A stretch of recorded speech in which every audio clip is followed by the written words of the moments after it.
aswang lumalabas ng bahay. Oo.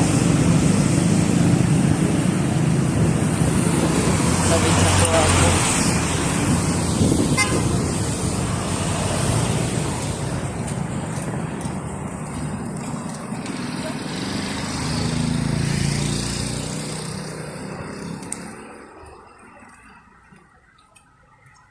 Hi. Ay po. Nangangalay po ako mga guys kasi bawal at bumili din po kasi ako siya ng gamot at masama po ang pakiramdam po ni Madam Vlog pero kahit po ako bumibili po ng gamot. Ayan po mga guys.